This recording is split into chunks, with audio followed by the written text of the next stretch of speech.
Hello everyone and welcome to my channel Body Mind Healing. My name is Maria Sanchez. I am a holistic health consultant, a family nurse practitioner, a psychiatric mental health nurse practitioner, and a doctor in nursing practice.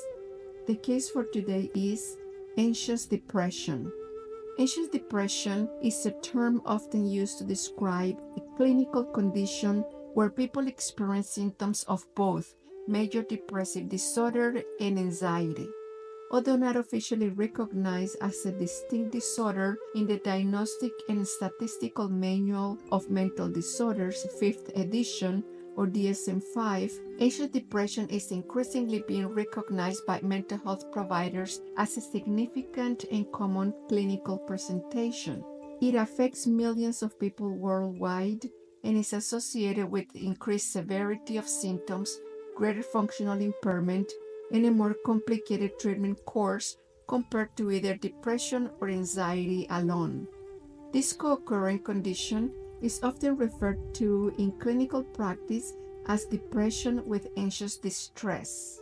Anxious depression is characterized by the simultaneous presence of core depressive symptoms such as persistent sadness, lack of interest or pleasure in activities, fatigue, and hopelessness, alongside marked anxiety symptoms like excessive worry, restlessness, muscle tension, and fear of the worst happening.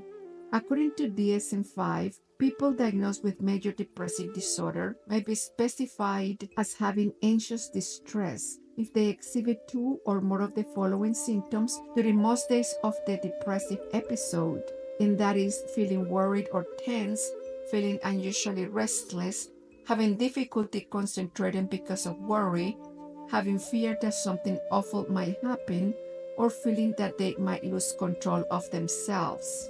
The intersection of these two symptom clusters creates a more severe form of emotional distress, often leading to greater functional impairment in daily life, lower quality of life, higher risk of suicide, and a poorer response to standard treatments. The anxiety experienced in this context is not simply a reaction to depression, but an integral aggravating feature of the overall psychiatric condition. What could be the cause and risk factors? Anxious depression likely results from a complex interplay of genetic, biological, psychological, and environmental factors. A family history of mood or anxiety disorders can increase people's vulnerability. Neurobiologically, dysregulation in neurotransmitter systems such as serotonin, norepinephrine, and dopamine is commonly implicated. Additionally, hyperactivity of the hypothalamic pituitary adrenal axis might contribute to the heightened stress response seen in people with anxiety. Psychologically, people with certain personality traits, such as high neuroticism or a tendency to rumination and perfectionism, may be more prone to developing anxious depression. Environmental stressors such as trauma, chronic illness, financial hardship, or significant loss might also trigger or worsen symptoms. Furthermore, societal and cultural factors, including stigma around mental health, can impede early diagnosis and treatment, which can prolong suffering. How do we diagnose it? People with anxious depression often present to mental health providers with a mix of emotional and physical complaints. They might report persistent sadness, hopelessness, anhedonia, which is loss of pleasure, fatigue, and suicidal ideation, alongside uncontrollable worry, panic attacks, difficulty sleeping, or gastrointestinal distress. These people are frequently more functionally impaired than those with either anxiety or depression alone and might be more resistant to standard treatments. Diagnosis requires a comprehensive psychiatric evaluation, including physical interviews and the use of validated screening tools, including the PHQ-9 for depression and the GAD-7 for generalized anxiety. A differential diagnosis must also rule out bipolar disorder, post-traumatic stress disorder, substance-induced mood disorders, and physical conditions such as thyroid dysfunction and vitamin deficiency. How do we treat it? Treatment of anxious depression can be more challenging than treating anxiety or depression separately. Evidence suggests that these people may have slower or less robust responses to first-line treatments. A combination of pharmacotherapy and psychotherapy is often the most effective approach. Pharmacotherapy typically involves the use of selective serotonin reuptake inhibitors or SSRIs or serotonin norepinephrine reuptake inhibitors or SNRIs, which are effective in addressing both depression and anxiety symptoms. In some cases, benzodiazepines may be used for short-term relief of acute anxiety or panic attacks, though long-term use is discouraged due to dependence risks.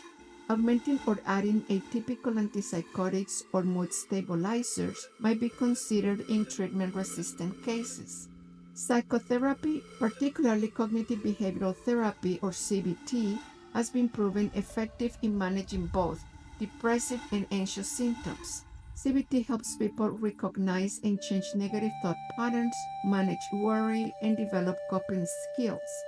Other beneficial therapies might include mindfulness-based cognitive therapy or MBCT, interpersonal therapy or IPT, and acceptance and commitment therapy or ACT.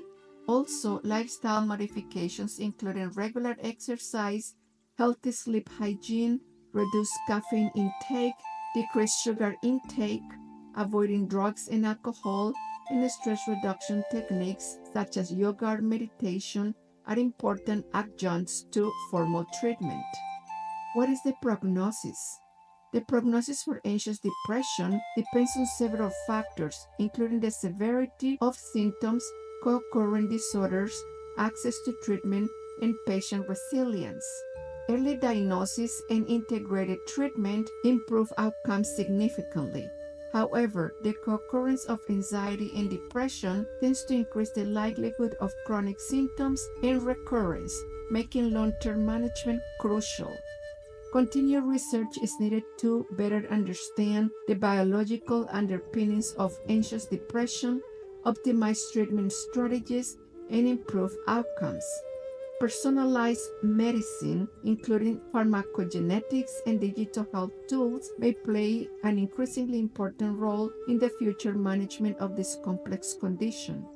Having said this, we can conclude that anxious depression is a serious and often overlooked condition that blends the debilitating features of both major depressive disorder and anxiety disorders. It is associated with higher levels of distress, disability, and treatment resistance. Understanding and recognizing this condition is essential for effective intervention. Through a combination of medication, psychotherapy, and lifestyle changes, most people can experience meaningful recovery and improved quality of life.